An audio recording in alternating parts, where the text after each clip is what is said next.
Aš labai nemėgau tylos, nes buvau neramus vaikas ir iki šiol esu toks pat. Čia buvo pats pirmas, žinai, radijas Vilniaus ever, šitam pastate. Mano darbas šitam gyvenime yra kolektyvinio džiaugsmo kuravimas, kad tai, ką aš darau, tai suburiu žmonės tai emocijai, kurią įmanoma pasiekti tik tai kolektyviai. Manfredo vaidmenys besikeičiantis, gal net tekantis. Naktimis jis žinomas kaip didžėjus. Kartu su Ivanu Smak Manfredas sudaro duetą Dresdą.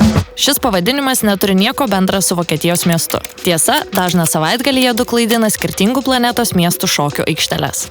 Kolektyvinės klausymosi patirtis Manfredas plėtojo su draugais atvertame muzikos bare, o su bendražygė Kotryna Bredytė jis subūrė Vilniaus bendruomenės radiją. Radio Vilnius. Tai nekomercinis radijas, kuris nebando niekam įtikti ir nesivaiko jokio populiarumo, yra atviras visiems žmonėmis su muzika ir idėjomis ir dabar glaudžia turbūt virš 150 Vilniaus ir ne tik Vilniaus muzikos ir kultūros entuziastų, kuriame aš vėl jaučiu, kad esu tiesiog sugrįžęs į tą vietą, dėl kurios aš radijui atsiradau pirmiausiai. Vienas įdomiausių Manfredo kūrybinių eksperimentų Vilniuje kartu su perkusininku Marijumi Aleksa. Taip gimė Santaka, kurioje meilė 80-mečio elektroninės muzikos skambesiui persipina su džiazo ir avangardo įtakomis. Paprastą pavyzdį, kurio Marijus mane išmokė, kad žiūrėti į muziką kaip į paveikslą, į kurį viską galima drąsiau dėti, mažiau galvoti apie tai, ar dalykai dera ar nedera ir labiau pasitikėti savimi. Nes jeigu tu esi apribotas muzikos instrumentų, tam tikrų stilių, tu esi visą laiką apribotas savo skonio, o kada tu pradedi įsileidinėti dalykus iš pasaulio, tavo garsų paletė ir galimybės prasitęsia iki begalybės. Nebijai rizikuoti ir nebijai padaryti gabalų, kurių niekas nesupras arba kuriuose bus kažkokių tai klaidų. Ir kai tu bijai kurti, kai tu bijoji dėl savo kūrybos. Tai nekurk. Nežinau, ir įkvėps žmonės. Jo, eik prie upės, atsisėsk ir žiūrėk į vandenį, kaip jis teka, ten vabzdžiai, ten vabaliukai ir nerašyk. Ir jeigu mūzos nutars, kad tu turi rašyti, nes tu ką nors naujo įneši į poeziją ar prozą, ar į muziką, ar jos organizuos tau situaciją, kad tą padaryti. Man turbūt, kad muzikos atsiradimas niekada neprasideda iš tylos ir visada reikalingas kažkoks atspirties taškas. Gali būti ir tiesiog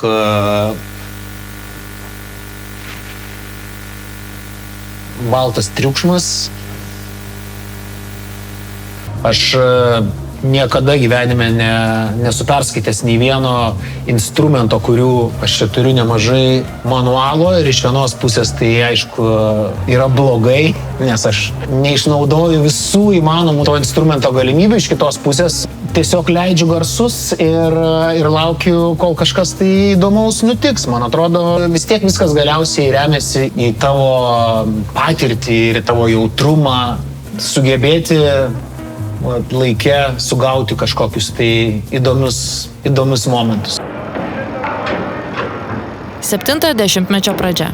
Niujorkas. Lietuvių emigrantas Jurgis Mačiūnas atmeta institucinio meno pasaulio normas ir įkuria naują meno judėjimą Fluxus. Tokį, kuris būtų demokratiškas ir visiems prieinamas. Lotyniškai šis žodis reiškia tėkmę, taip pabrėžiant nuolatinio pokyčio ir laikinumo svarbą. Fluxus priešinosi elitizmui, atmetė meno komerciškumą, trynė ribas tarp meno ir kasdienybės, siekė kūrybą perkelti iš galerijų ir muziejų į gatves ir žmonių širdis.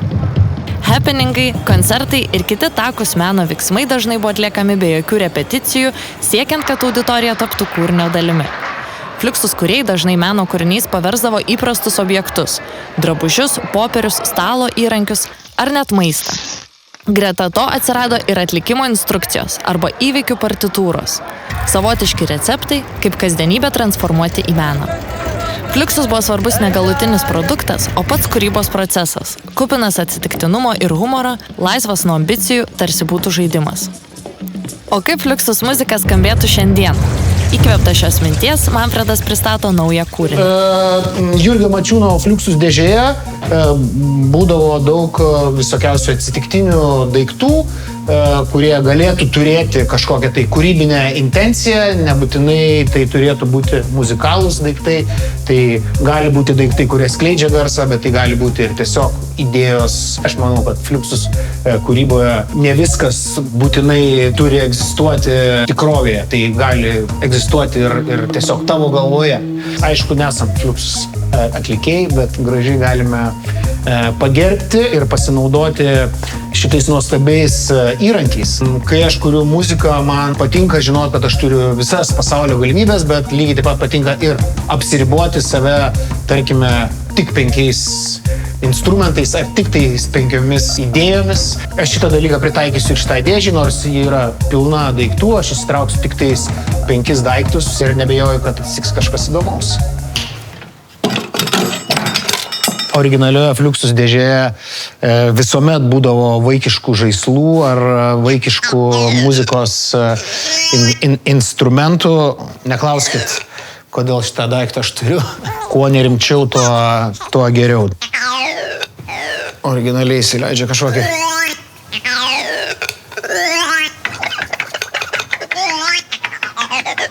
Man atrodo, pagrindinis instrumentas bus gabalo.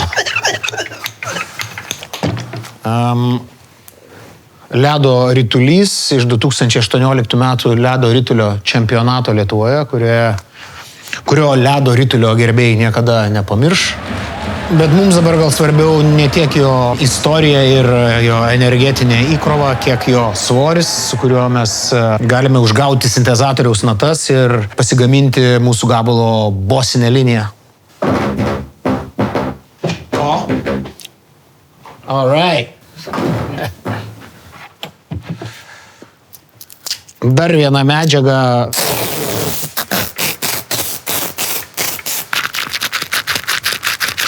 Pamėginsime kažką tais išgauti iš šios audio kasetės ir šio grotuvo, kuris visas kasetės groja sugreitintai kažkodėl.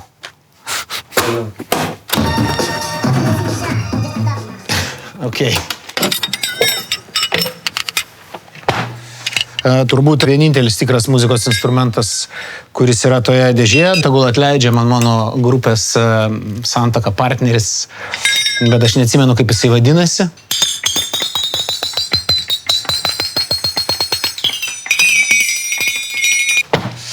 Ir paskutinis įdomiausias turbūt šito objektas iš šitų 5 objektų originaliai buvo naudojamas Bulių varovų, po to tranzo muzikos festivalio lankytojų.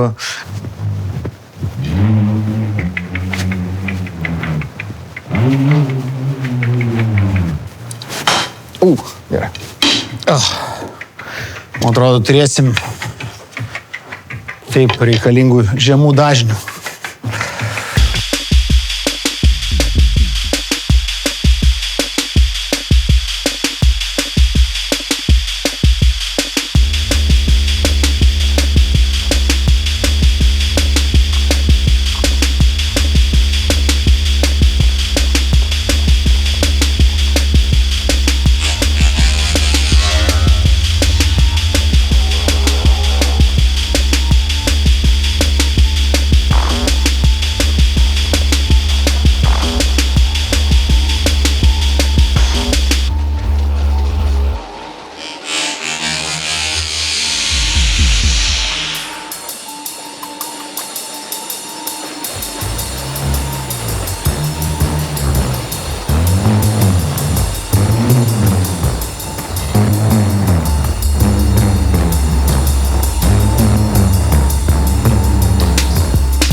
paradise. My paradise.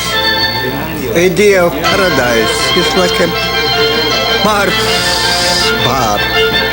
Our Mars bar. Which is always there. And you can come into it and go and leave it and come back to it. You can always return to it.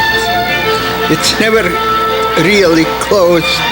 It's always open.